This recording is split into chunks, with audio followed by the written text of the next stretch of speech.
Hello नमस्कार दोस्तों। तो कैसे हैं आप सभी लोग। मुझे आशा है कि आप बहुत बेटर होंगे और अपने बोर्ड परीक्षा की तैयारी बहुत बेहतरीन तरीक़ा से और लगन के साथ कर रहे होंगे। आज की इस नए वीडियो में हम आपके साथ शेयर करने वाले हैं एमसीक्यू से संबंधित महत्वपूर्ण बातें। इस सभी महत्वपूर्ण बातों को आप फॉलो करते हैं तो आपको परसेंटेज में कुछ बढ़ावा देखने को मिल सकता है, यानी कि पूरा फुल में फुल मार्क्स आ सकता है आपके एमसीक्यू में। देखिए, आपको मालूम है कि आपका बोर्ड परीक्षा जो है 2 सेक्शन में होता है। पहला सेक्शन में ऑब्जेक्टिव और दूसरा सेक्शन में सब्जेक्टिव प्रश्न होते हैं। तो ऑब्जेक्टिव प्रश्न से रिलेटेड सभी छात्र जो पहली बार अपीयर होते हैं, जैसे कि मैट्रिक की परीक्षा हो गया, पहली बार बैठते हैं तो उसमें कुछ गलतियां करते हैं। मैंने भी अपने बोर्ड के समय में गलतियां किया था, तो आप हमारे गलती से सीख सकते हैं और भी स्टूडेंट की गलती से सीख सकते हैं जो आप ना कर सकें, जिससे आपको बाद में पछतावा ना हो, काश ये मैंने गलती नहीं की होती तो हमारे आज इतने परसेंट होते मैट्रिक या इंटर में।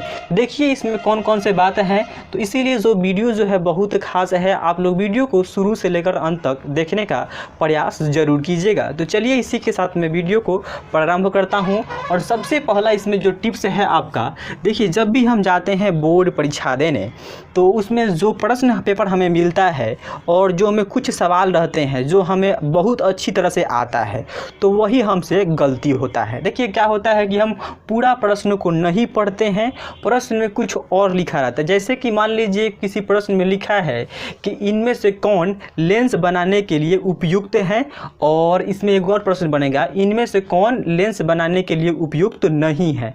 और हम लोग पढ़ के जाते हैं कि इनमें से कौन लेंस बनाने के लिए उपयुक्त नहीं है। ऐसा प्रश्न है एनसीईआरटी में, तो नहीं को हटा देता है, यानी लास्ट वाला हम लोग नहीं पढ़ते हैं एक्साइटेड होकर कि बहुत अच्छा प्रश्न आ गया है, बहुत इजी प्रश्न आ गया है। तो अनजाने अनजाने में हमसे वो क्या ऑप्शन जो वो भी दिया रहता है, जो नहीं है वो भी दिया रहता है, और जो है वो भी दिया रहता है।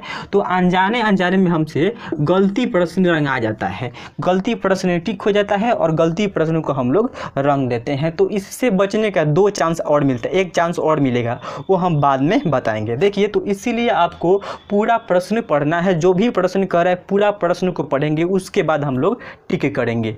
ऐसा होता है, आप ज़रूर करेंगे, क्योंकि मैंने खुद किया है और खुद मेरा 1 नंबर गलती हुआ था। उसके बाद जो कि है कोई भी विषय मैथ्स फिजिक्स या फिजिक्स का जो कैलकुलेशन है, जैसे कि मैथ का किसी प्रश्न का उत्तर कैलकुलेशन करा के गलत भी ऑप्शन में दिया रहता है।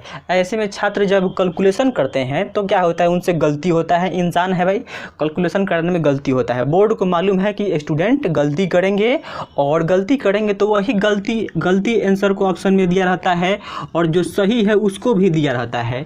तो जब आप गलती करते हैं तो पहला बार जो गलती कैलकुलेशन किए हैं वो भी आएगा, तो आपको लगेगा कि मैंने सही बनाया है। इसीलिए जो भी आपका मैथ का हो गया, तो खासकर मैथ में या फिजिक्स का न्यूमेरिकल तो उतना नहीं पूछता है, 12th में आता है, तो उस पर आपको विशेष ध्यान देना है।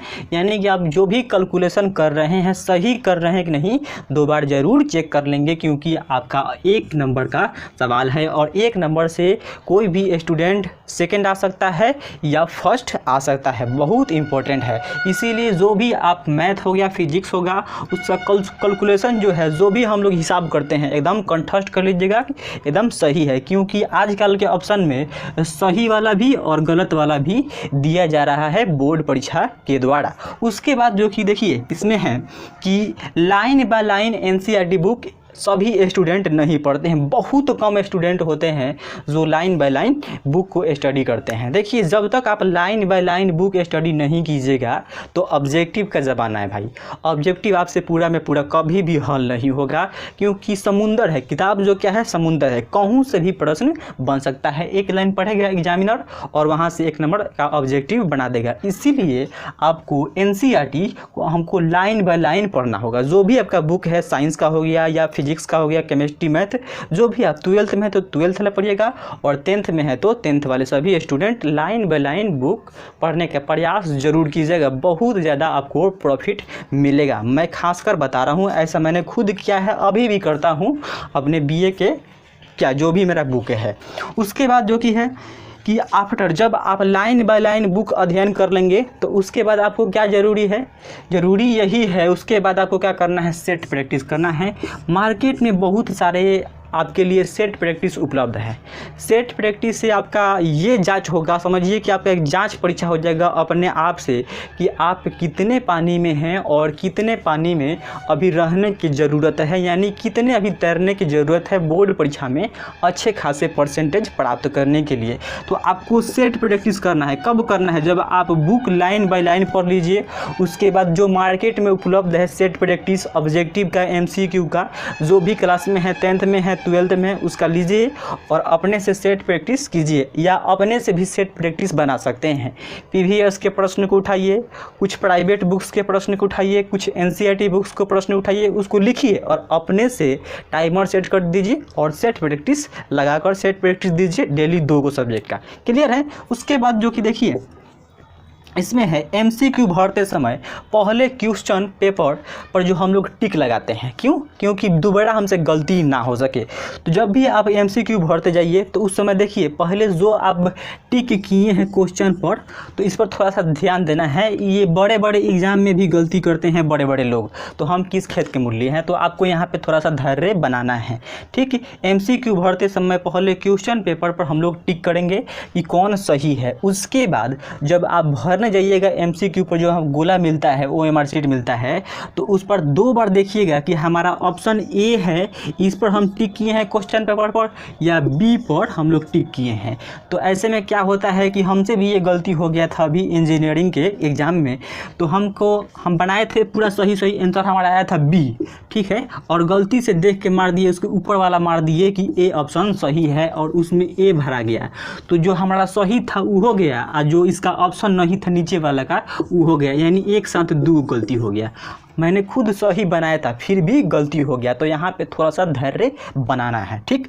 उसके बाद जो है सबसे इम्पोर्टेंट बात, अपने आंसर पर विशेष विश्वास रहना चाहिए कि मैंने खुद बनाया है। जैसे कि मान लीजिए आपका जो बगल में बैठेगा उसका जो कैलकुलेशन किया तो उसका कुछ दूसरा आ गया, तो एक बार जांच लीजिए कि सही आया है कि नहीं, और आपका कुछ दूसरा आ गया। तो आपका आ रहा है सही मगर आपके अपने आप पर विश्वास नहीं है कि हम सही बनाए हैं, और उसके देखा देखी जो उसका आया है वो आप रंग देते हैं। तो अपने आंसर पर आपको विश्वास रखना है, आपका ही आंसर सर्वश्रेष्ठ है और सबसे अच्छा है और बेस्ट है।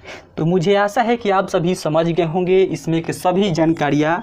यदि आप इसको फॉलो करते हैं तो ज़रूर आपके 40 में 40 या 35 में 35 स्कोर कर सकते हैं। तो मुझे आशा है कि आपको वीडियो बहुत पसंद आया होगा। वीडियो पसंद आया है तो वीडियो को like and share and subscribe करना नहीं भूलिएगा। तब तक मिलते हैं अगले सेट प्रैक्टिस को लेकर, तब तक के लिए धन्यवाद।